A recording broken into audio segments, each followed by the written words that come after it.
Codie Sanchez again. And listen, I really like Codie Sanchez. I like the way that she be speaking. I like her thought process. I love the business that she does.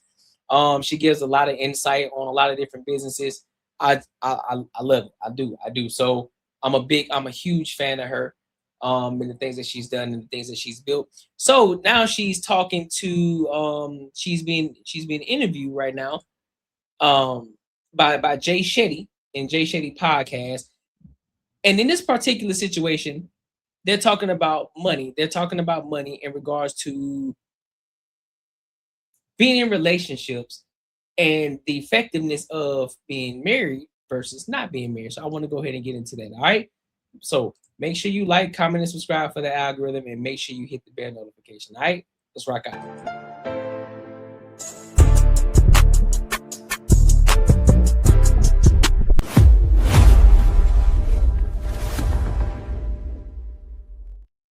Tell us what's happening. So one of them is actually look at a spike in beauty products. You can also see that by a spike of the people who are launching them.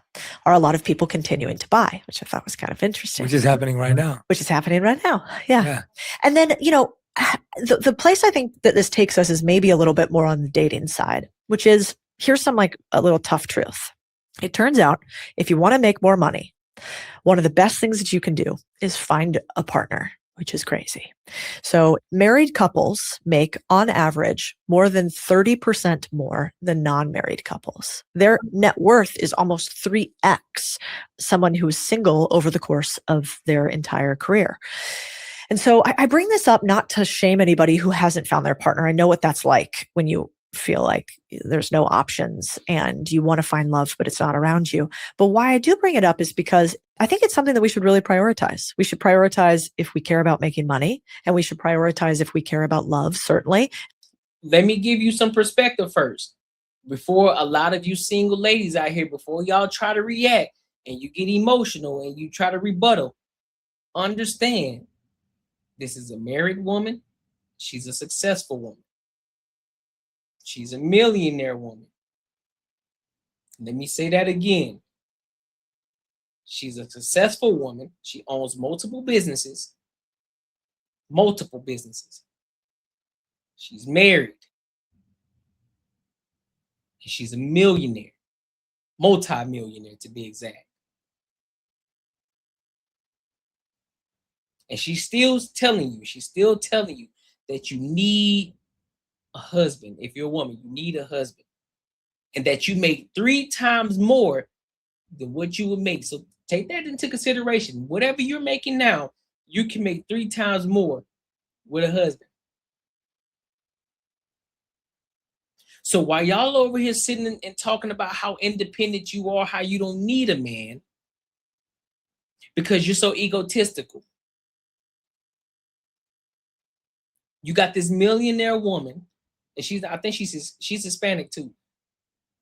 You got this millionaire woman who owns multiple businesses. She's out here getting to a bag, and she has a husband. And she's not over here talking about, I don't need a man. I don't want a man. I don't need him. I just want him. Nah. She values that shit. She puts that shit first. And I think it's gotten a bad rap. Marriage has a bad rap. You do an incredible job of showing the beauty that can be behind it. Well, it's 30%, but she said 3 times more. You make 3 times more as much. Also being like, sometimes I hate her. Like with my husband, sometimes like, oh, you today? Really? Thank God I love you because I want to murder you. It's a real boon to your financial health. And so anybody that is around you that is saying, I don't need no man, I'd be better off without him, they're all toxic, everybody else is a narcissist that I've dated, I kind of want to push on your frame a little bit and say, 1, do you think you attract things that you hate on? Probably not. 2, there's a lot of reasons why you showing the stability for a partnership will lead to a more stable life overall. And so I thought that was fascinating. The way I've always heard it is from actually men. So when I look at their entire career, it turns out if you want to make more money, one of the best things that you can do is find a partner, which is crazy. So married couples make, on average, more than 30% more than non-married couples. Their net worth is almost 3x someone who is single over the course. So yeah, their net worth is 3x, but they made 30% more. So 3x, 30% more. Of their entire career.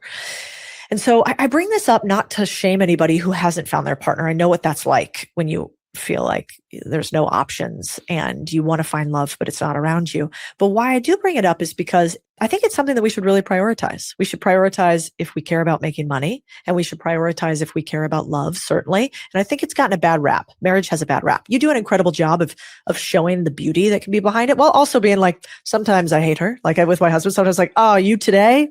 Really? Thank God I love you because I want to murder you. It's a real boon to your financial health. And so anybody that is around you that is saying, I don't need no man, I'd be better off without him, they're all toxic, everybody else is a narcissist that I've dated, I kind of want to push on your frame a little bit and say, one, do you think you attract things that you hate on? Probably not. Two, there's a lot of reasons why you showing the stability for a partnership will lead to a more stable life overall. And so I thought that was fascinating. The way I've always heard it is from actually men. So when I look at successful men, going back to your earlier point of mentors, any of the successful men that I've ever been mentored by talk to me about having a one-woman life change their career trajectory. Because they found that the less time they wasted on chasing, pursuing, wooing women, the more time they had to focus on their career. So because understand something. Stop focusing on the box, bro. Focus on the purpose. Get to what you got to get to the destination. The women are going to be there at the end of the day. More importantly, get you somebody who understands where you're going. Get somebody who's going to get along with the program, and they're going to help you get to where you're trying to get to. They're going to remove all the obstacles out of your way so that way you can reach the goal that you're trying to get to.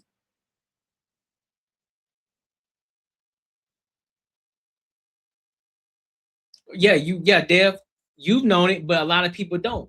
Because that's why a lot of people continue to keep having these conversations. You got a lot of women that sit here, oh, well, I want a man that's this, I want a man that's this, I want a man that's this. I don't need a man that's, I'm independent, I'm decentering men. Like, shorty, you don't know what you're missing. You keep talking about you want to live this lavish life or you want to live this comfortable life, but you're fucking up. You're not doing what it is that you need to do. You're not operating in the space that you need to operate in.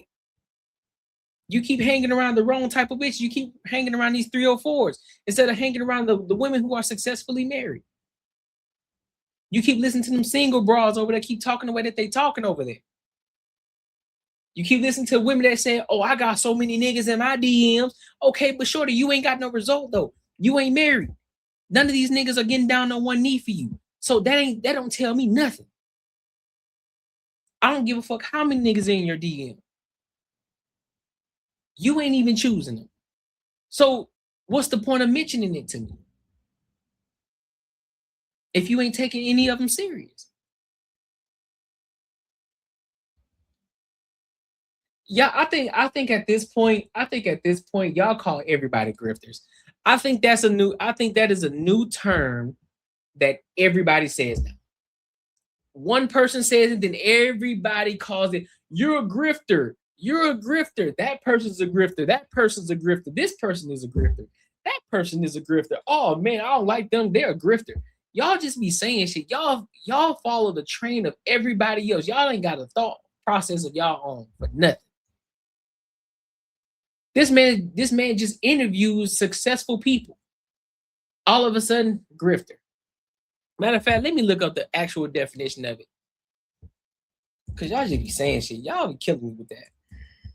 Let me see. Grifter. Grifter meaning a person who engages in petty or small scale swindling.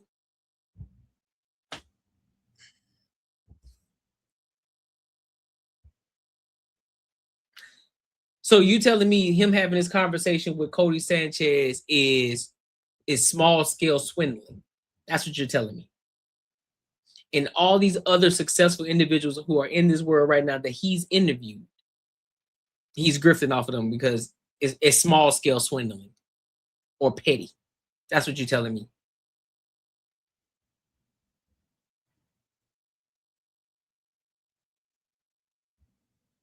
That's what I'm saying, Dev. Like, these people just be saying shit just to be saying shit. He decided to create a platform to engage with people who are successful, because a lot of successful people want to talk about themselves. You know, they want to give the game, even though a lot of them are giving it for free, but people still don't want to learn from it because they got this fear in their head that, oh, they just trying to get money out of you, bro. They just trying to do this, that, and the third, instead of you actually paying attention to the shit that they're saying and learning from them and taking the meat and spitting out the bones and implementing the things that they're saying, so that way people can have a better life. But yet you got people over here saying that, oh, you're a grifter, you're a grifter, you're a grifter. How? He just found a way to make money from it. He made money from it. YouTube, interviewing successful people. Oh, okay. Now, because I have so many successful people, I get to connect with these people too. I get to have a conversation behind the scenes with these people. You know, really tap into the network. Kind of like School of Hard Knocks. He walk around, he interviewed these billionaires and multi-millionaires, asking them certain questions, giving back to the younger generation, telling them what they can do, telling them what not to do. And then boom. Hey, and then after every conversation, he said, hey, listen, I get in contact with every billionaire, every person that I interview. Is it okay if I get your contact number? Boom, they say yes. Get a contact number. You tapping into the network. You're tapping into a network.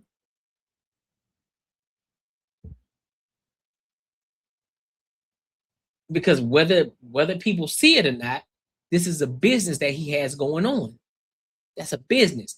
A lot of people just see the microphone. They just see the camera. Oh, he got a camera. He just sitting down having a conversation. That's a business that he's operating right now. And there's no telling what other things he might have going on. He may be tapped in with her to learn how to invest in laundromats. He may be tapped into her to learn how to invest in smaller businesses, or business that owners who are trying to sell their business, he may be trying to figure out how to tap into that. But people don't see that. They just small-minded, bro. Small-minded. Even from the other side, men who decide to commit to one woman have more energy, more focus, more drive, more power to direct towards making money and building a business than they do when they're trying to impress lots of women or take care of lots of women. Now, of course, there are exceptions. There are people who become very successful without having a partner and whatever. They may have even put their love life on the back burner. Sure. But men who were married were just more, who had that commitment in their life. Which is wild. They say you're happier too, and you guys live longer. Yeah. We're like slightly less happy. You guys you don't live as long as well, right? Don't live as long. Because you're dealing with a baby. Yeah, exactly. It was funny. Yesterday, my wife said to me, because I must have said to her what I want for dinner. And she goes, wow, this is great training to have a kid. And I said to her, yeah. She goes, husband's a great training to have a kid. And I go, yeah, wife's great training to have a teenager. And it was just like, it was just this really funny moment where we were bantering. And I was like, yeah, you're like a teenager, like dealing with emotions and all this stuff. And you're dealing with my like baby needs of like, hey, can you feed me? Like, you know. It's very, very true. Yeah. I also think, man, if you're like, I talk more from the women perspective just because I'm a chick. And so I'll try to talk about only things I know about. But, you know, from a female perspective, there's a lot of things that I think are wrong in the way we date with money. Yeah, that's what I want to get into. Yeah. Yeah. Like, for instance, you know, increasingly they say that 64% of women will not date a man if he doesn't have the same income level or higher than her. For men, that actually, in the studies at least, does not seem to be the case. They actually don't care about income level. Well, problem there that more women are increasing their incomes and increasing their education levels than men are today. I think there's something darker even than the 6'5" trust fund blue eyes thing, which is we're prioritizing the thing that seems to not lead to any increase in happiness. Couples are no happier if they are the same income level or higher or not. They aren't wealthier if they focus on that than something else. And so from my perspective, I'm like, man, if you're a woman today, you know, I don't give dating advice, but the money seems to show that that does not matter in a relationship. You know, my husband is amazing. And I already ran a business when I met him. He was a Navy SEAL. The government doesn't pay very much for that role. And so he was just playing a totally different game. He didn't care about money actually at all. He cared about service and he cared about respect. That's what he wanted. He wanted to do something that served and he wanted to do something that commanded respect. I, in finance, was not that much serving, but I was a lot money. And so when the two of us came together, it was really, really powerful. And so for women today, a lot of times when they ask me, how do you find a partner? What do you do if you make a lot of money and he doesn't? I'm like, find somebody who plays a different game, because then you two can complement. Did you both play the same game? Were you both trying to grow and make money? No. So, Radhi's always been at peace. She's always been at peace with who she is, what she has. And her journey was more kind of, I always talk about the aspect of what you mentioned of being surrounded by more people. So we grew up in a culture where generally women in our community became housewives and took care of the kids. That's majority of what you'd see growing up where I grew up. Now, that's beautiful. There's nothing wrong with that. And I'm not judging it. What was interesting was when we moved to New York and then we moved to LA, Radhi was surrounded by a lot of our female friends who were all founders, who built businesses, who've achieved a lot of incredible things. And they happen to be happy moms and happy wives as well. Radhi being exposed to them almost opened up to this idea of what women could do, what women could achieve, what was possible. And she has just come into her own. Like when she launched her book last year for the first time, when she launched her podcast last year, when she's just been growing and finding herself. And I think she's really loved the journey. Yeah. It's never been about growth. It's never been about conquering. It's never been about a destination. She just loves the fact she can fully express herself and use her skills to help people. I started with the same thing. I never had financial goals. I never knew anyone who is that financially successful. I just wanted to find a way to help people. And then I realized you couldn't help people full time if you couldn't do this full time. So you can have all the most noble reasons to do what you do. If you can't pay yourself and pay people to help you do it, you're not going to do it for that long. So I had to rewire my relationship with money, because I used to believe that if you were doing good in the world, you had to be poor. And I had to completely shift my relationship, because I had to understand that actually, if I wanted to do bigger good in the world, I needed money, because I needed bigger teams. I needed bigger opportunities. I needed bigger relationships. Yeah. And the rules of the game are money gives access to that. I come from a Latino culture. And so money was never really bad. It was bad to talk about it. You couldn't really talk about money. And it was bad to maybe have too much of it. That was like, oh, they're really rich. So how'd they get there? Same. Same, very similar. Yeah.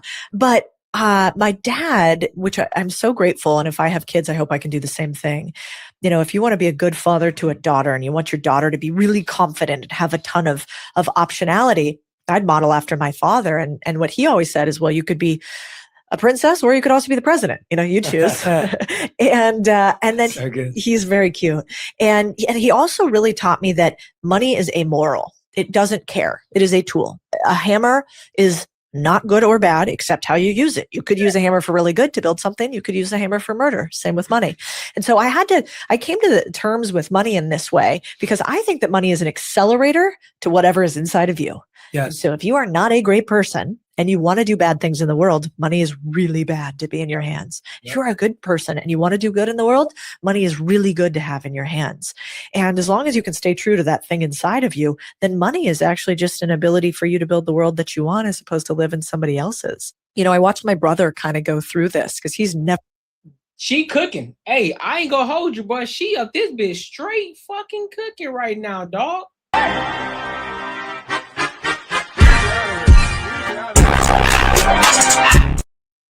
Bro, listen.